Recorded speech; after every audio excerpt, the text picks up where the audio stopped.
नमस्कार दोस्तों। SSC CHSL 2021 के नोटिफिकेशन को हम डिस्कस कर रहे थे और ये हमारा पार्ट 2 है। हमने इससे पहले पार्ट 1 में ये तय कर लिया था, ये बात कर ली थी कि एसएससी सीएचएसएल में कौन कौन सी पोस्ट खुली हुई हैं, उन पोस्ट के पे स्केल क्या क्या रहेंगे, इंपॉर्टेंट डेट्स कौन कौन सी हैं यानी फॉर्म भरने की, ये सारी कुछ, और वैकेंसीज जो टेंटेटिव हैं वो हमें कहाँ देखने को मिलेंगी कि कितनी वैकेंसीज है और क्या है। हमने अब तक इतनी बात की थी। आज मैं आपको उस नोटिफिकेशन के इस पार्ट 2 में दूसरी चीज़ें बताऊंगा, है ना। जैसे कि आप देख सकते हो मैं बिल्कुल क्या कर रहा हूँ दोस्तों, मैंने ये सीरीज़ जो है पूरी नोटिफिकेशन को हर हिसाब से बांट दिया, क्योंकि क्या होता है कि एक में सबको उनके काम का नहीं मिल पाता, उसके लिए उन्हें पूरा वीडियो सुनना पड़ता है। ठीक है, तो मैं ऐसा ना करके आपके लिए पॉइंट वाइज अलग कर दिया है। अब जैसे इस वीडियो में हम बात करेंगे रिजर्वेशन की, हम बात करेंगे इसमें परमिसिबल डिसेबिलिटीज़ फॉर पीडब्ल्यूडी यानी person with disability candidate. P मतलब पर्सन, डब्ल्यू मतलब विद, और डी मतलब डेवलपमेंट कैंडिडेट्स। मतलब क्या डिसेबिलिटी को परमिट किया गया है। देखिए डिसेबिलिटी कई तरह की होती है, तो किस तरह की डिसेबिलिटी को परमिट किया गया है हम उस पर बात करेंगे, क्योंकि कई लोग इस पर बात नहीं करते हैं और आगे बढ़ जाते हैं, सिर्फ फॉर्म लास्ट डेट इस सब पे होती है और ये बेचारे कुछ भी जान नहीं पाते। तो अगर आपके नज़र में कोई हो तो आपको ये वीडियो उस तक पहुंचाना है ना। थोड़ा सा धर्म का काम आपको करना है। ठीक है, अब हम बात कर लेते हैं पहले रिजर्वेशन की। रिजर्वेशन जैसे कि आप सभी मानते हैं, जानते हैं दोस्तों कि अकॉर्डिंग टू एक्ट जो होता है हर एग्जाम में आपको मिलता ही है, चाहे वो शेड्यूल कास्ट हो, शेड्यूल ट्राइब्स हो, अदर बैकवर्ड क्लास हो। तो इसमें भी आपको पता है कि अदर बैकवर्ड क्लास में भी जो नॉन क्रीमी लेयर होता है ना, नॉन क्रीमी लेयर। ठीक है, अब देखिए जो नॉन क्रीमी लेयर है और जो इकोनॉमिकली वीकर सेक्शन है, इसमें अंतर क्या है। इकोनॉमिकली वीकर सेक्शन ये जनरल कैटेगरी में से आते हैं लोग बाग, और नॉन क्रीमी लेयर जो होता है ये आता है ओबीसी में से। तो ओबीसी को दो कैटेगरी में बांटा हुआ है, एक क्रीमी लेयर और एक नॉन क्रीमी लेयर।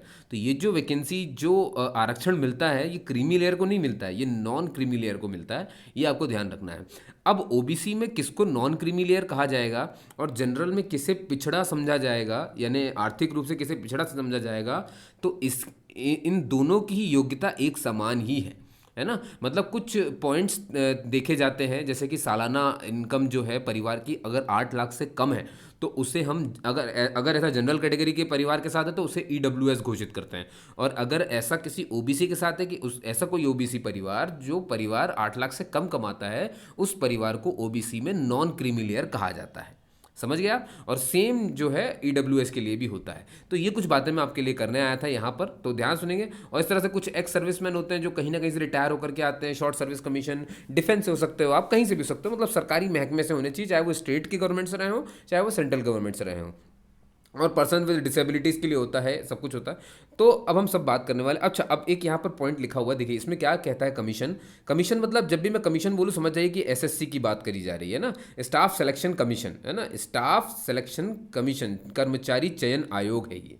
ठीक है, ये आयोग कैसे काम करता है दोस्तों, हर डिपार्टमेंट जितनी भी मिनिस्ट्रीज हैं, जैसे मानो मिनिस्ट्रीज बहुत सारी हैं आपको पता है, अब जितने मिनिस्टर हैं चाहे वो टेक्सटाइल मिनिस्टर हो, वित्त मिनिस्टर हो, कुछ भी हो, तो इन सब के विभाग होते हैं। इन सब के विभाग में बाबू होंगे, चपरासी होंगे, प्यून होंगे, क्लर्क होंगे, एलडीसीडीओ सब होंगे।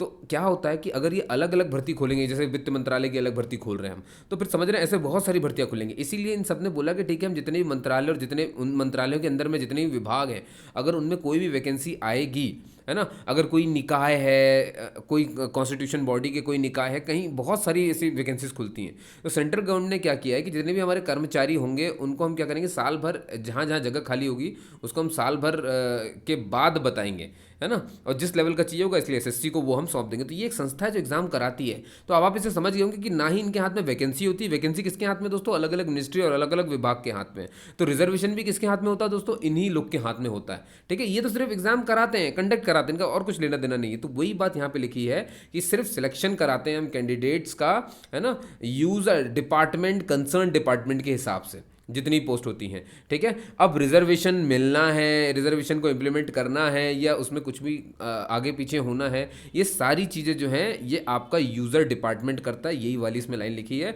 मतलब आयोग सिर्फ पेपर लेने का काम करता है। वैकेंसी हो या आरक्षण हो, कुछ भी हो, वो सब तय करते हैं वो विभाग जहाँ पर आप पोस्ट किए जाएंगे। समझ गए? तो याद रखिएगा, एसएससी सिर्फ क्या है दोस्तों, एसएससी एक निकाय है, एक ऐसी संस्था जो आपका सिर्फ पेपर करती है। तो थोड़ा सा ध्यान रखेंगे। अब हम बात कर लेते हैं कि जो फिजिकल हैंडीकैप लोग हैं उनके लिए, भाई क्योंकि देखिए फिजिकली हैंडीकैप भी बहुत तरह के होते हैं, आपको मालूम है, कान से, नाक में, मुंह, आँख, है ना, पैर से हो सकते हैं, हाथ से हो सकते हैं, कैसे भी हो सकते हैं, आपको पता है दांत से भी होता है, कान से भी होता है, सब तरह से हो सकते हैं।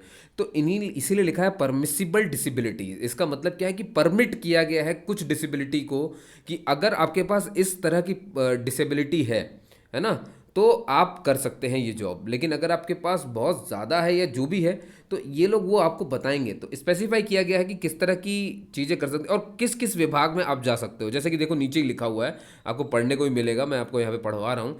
देखिए क्या लिखा है, एक्सेप्ट मतलब छोड़ करके। किसको? ये एक संस्था है BRO, बॉर्डर रोड ऑर्गेनाइजेशन। इनके पास भी जो भी पोस्ट होती है, इनने कहा है कि हम भी अब ये पोस्ट जो है SSC से भरवाएंगे। समझ गए? यानी SSC इसका भी इनके सिलेक्शन करेगी और इनको भेज देगी कैंडिडेट्स। अब आप समझ गए होंगे, ठीक है। चलिए, तो BRO मतलब ये कि फिजिकली हैंडीकैप लोग जितने भी हैं, चाहे जिस भी तरह का आपको फिजिकल हैंडीकैप हो, आप हो फिजिकली किसी भी तरह से डिफेक्टिव हो गए हैं अगर आप, तो आप इतना याद रखिए कि आप बॉर्डर रोड ऑर्गेनाइजेशन की संस्था में नहीं जा सकते हैं। ठीक है। अब इसका मतलब क्या हुआ दोस्तों, अगर इसमें फिजिकली हैंडीकैप नहीं जा सकते, इसका मतलब ये है कि इनके पास फिजिकली सिलेक्शन करने का कुछ तरीका होगा। बिल्कुल सही है। तो आपको फिजिकल एफिशिएंसी टेस्ट निकालना पड़ता है, आपको फिजिकल स्टैंडर्ड निकालना पड़ता है, आपको मेडिकल क्वालिफाई करना पड़ता है।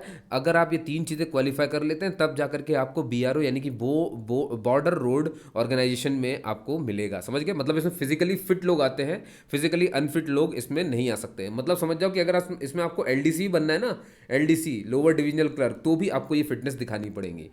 LDC और भी विभाग में होते हैं, है ना, आपने देखे होंगे, बैंक में भी होते हैं, हर जगह होते हैं। बाबू बन के बैठते हैं, कई तो हैंडीकैप भी होते हैं, तो क्योंकि वहाँ अलाउड है। लेकिन क्योंकि ये बॉर्डर की सिक्योरिटी का मामला है, तो यहाँ पर हम हैंडीकैप लोग को नहीं रख सकते, तो इसलिए यहाँ पे एक्सेप्ट लिखा हुआ है। ठीक है, तो आप इसके लिए नहीं कर पाएंगे, बस आपको ये ध्यान रखना है। समझ गए? चलिए अब बात कर लेते हैं। अच्छा, अब यहाँ पर देखिएगा दो कॉलम आपको दिखेंगे, एक लिखा है, तीन कॉलम है, डाटा एंट्री ऑपरेटर, ये पोस्ट के नाम लिखे हुए हैं यहाँ पर। ठीक है। और यहाँ पर देखिए लिखा है दूसरे कॉलम में फंक्शनल रिक्वायरमेंट, ये कई लोग को समझ में नहीं आता, इसलिए आपको बहुत ध्यान सुनना है। और एक में लिखा हुआ है suitable category for benchmark disability. अब आपको दिखेगा कि यहाँ पर भी तो सर कुछ ऐसा लिखा है जो हैंडीकैप के शॉर्ट फॉर्म में यूज़ होता है, यहाँ पर भी तो कुछ ऐसे लिखा है वो जो हैंडीकैप के यूज़ शॉर्ट फॉर्म में यूज़ होता है। तो क्या इनका मतलब क्या है, समझ नहीं आ रहा है? देखो ध्यान सुनो, यहाँ इस कॉलम में जो लिखा है ना, आप ध्यान से देखना, वो इस कॉलम में आपको नहीं मिलेगा। समझ में आ रही मेरी बात? मैं फिर से बोल रहा हूँ, जो आपको इस कॉलम में शॉर्ट फॉर्म दिख रहे हैं, वो इस कॉलम में आपको नहीं दिखेंगे। इसका राज क्या है? क्योंकि यहाँ पर ये कहा जा रहा है कि अगर किसी को डाटा एंट्री ऑपरेटर बनना है, ठीक है, तो वो ये कर पाना चाहिए। अब ये क्या है जो कर पाना चाहिए, मतलब उसमें देखो, ये किसके लिए बता रहा हूँ मैं अभी, ये उनके लिए बता रहा हूँ जो फिजिकली हैंडीकैप है ना। यहाँ पर जो लिखा है ना, ये आपका हैंडीकैप होने का मतलब, जो आप हैंडीकैप होते हैं किसी भी तरीके से हो, किसी भी वे से, तो वो वे है। जैसे कि लोअर विजन होता है, HH का मतलब हो गया हार्ड हियरिंग, ये हो गया डीफ मतलब नहीं सुन सकता है, बोल सकता है ना। OA का मतलब एक लेग से जो है उसका काम नहीं चलता है। BA का मतलब हो गया बोथ आर्म्स, सॉरी OA का मतलब वन आर्म, मतलब एक हाथ काम नहीं करता।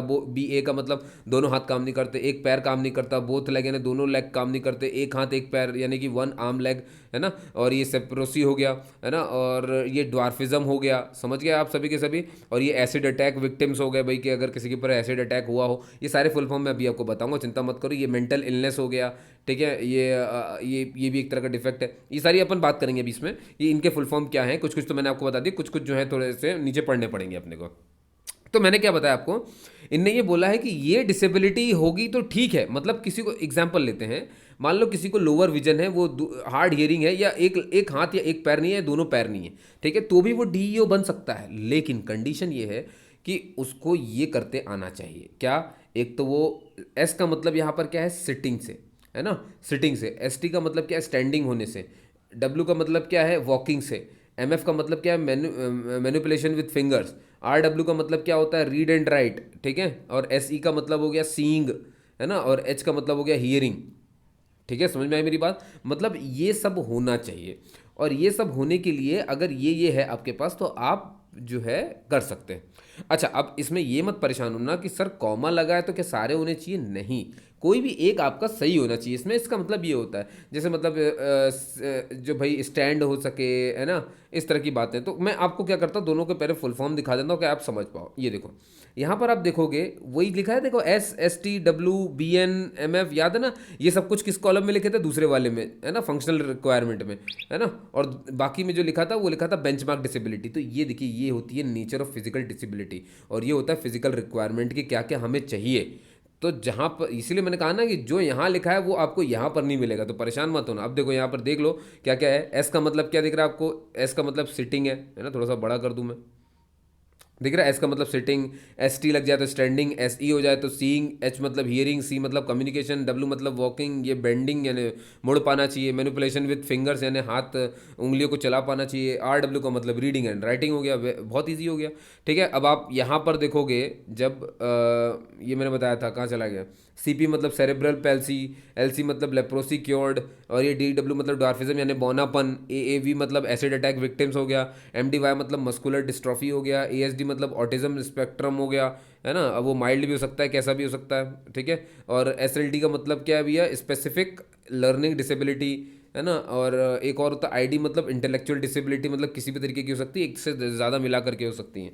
समझ पाए मेरी बात आप, है ना। तो ये जो है ये एब्रीविएशंस यूज़ किए गए थे, उसके बारे में ये बताया गया है। ठीक है दोस्तों, तो एक बार मैं फिर से आपको यहाँ पे दिखा देता हूँ। तो देखिए यहाँ पर अब मैं बहुत अच्छे से बात करेंगे, यहाँ पर अपन समझ लेंगे इसको अच्छे से।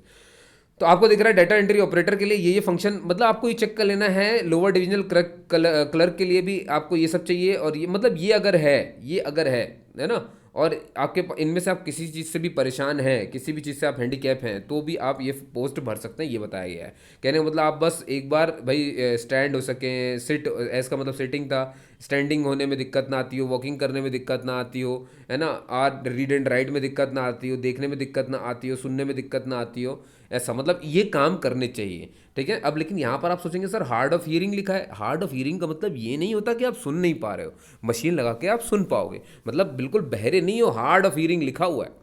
समझ गया मेरी बात आप। एक लेग नहीं है इसका मतलब ये थोड़ी ना कि खड़े नहीं हो पाते हैं आप, खड़े हो सकते हैं आप। समझ गया ना मेरी बात, ये इस तरह से काम करता है भाई। आर्टिफिशियल पैर के साथ भी होता है सब कुछ। तो जिसके दोनों लेग नहीं है वो सोचे कि सर मैं खड़े कैसे होऊंगा, तो भाई उसके पास जो है आर्टिफिशियल वो होंगे। समझ गए आप, है ना। तो इस तरह से काम करता है। तो ये मत सोचिए क्या है, तो मतलब ये इसकी रिक्वायरमेंट है। तो ये इन्होंने क्या किया है कि हैंडीकैप के लिए ये कोटे छोड़ दिए कि भाई आप ये सब अगर कर पा रहे तो आप भर पाएंगे फॉर्म।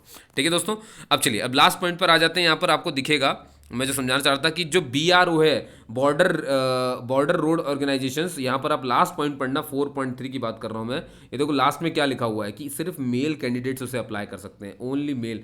यानी BR जो था, बॉर्डर रोड ऑर्गेनाइजेशंस, उसमें सिर्फ मेल जा सकते हैं, उसमें फीमेल नहीं जा सकती। देखिए फीमेल भी नहीं जा सकती, और दूसरा फिजिकली हैंडीकैप भी नहीं जा सकते। सिर्फ जो फिजिकली फिट हैं मेल, सिर्फ वही इसमें जा सकते हैं।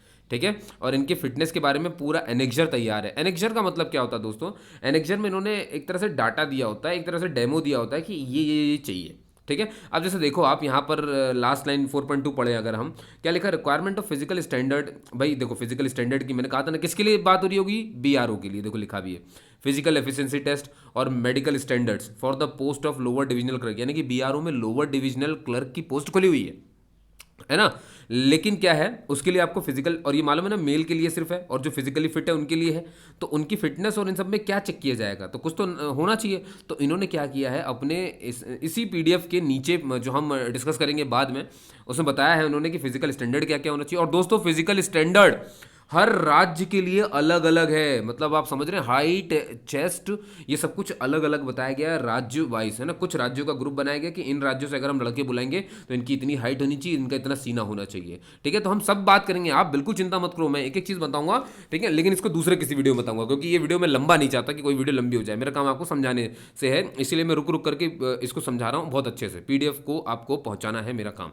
ठीक है, तो LDC खुली है BRO में, लेकिन ये सिर्फ मेल फिट कैंडिडेट्स के लिए। तो उनको क्या क्या करना करना पड़ेगा वो सुन लें। उनको भैया physical standard, physical efficiency test और मेडिकल स्टैंडर्ड, ये सब आपको जो है आपके एनेक्जर नंबर 16, तो मतलब आप समझ जाओ कि एनेक्जर नंबर 1 2 3 4 5 6 7 8 कितने होंगे कि 16 तक जाना पड़ेगा, समझ गए। और मैं एक एक एनेक्जर को चेक करके बताऊंगा, है ना, सारे एनेक्जर चेक बताऊंगा। एनेक्जर में दोस्तों सर्टिफिकेट होता है, जैसे मान लो किसी को स्क्राइब चाहिए। स्क्राइब का मतलब होता है कि मैं जो है लिख नहीं सकता, मैं राइट नहीं कर सकता हूँ, तो मैं अपनी तरफ से एक आदमी को रख रहा हूँ जिसे मैं स्क्राइब किया था, तो इसका प्रमाण पत्र तक एक एनेक्जर में छुपा होगा। अब वो एनेक्जर भी मैं आपको समझाऊंगा कि उसमें क्या होता है, ठीक है।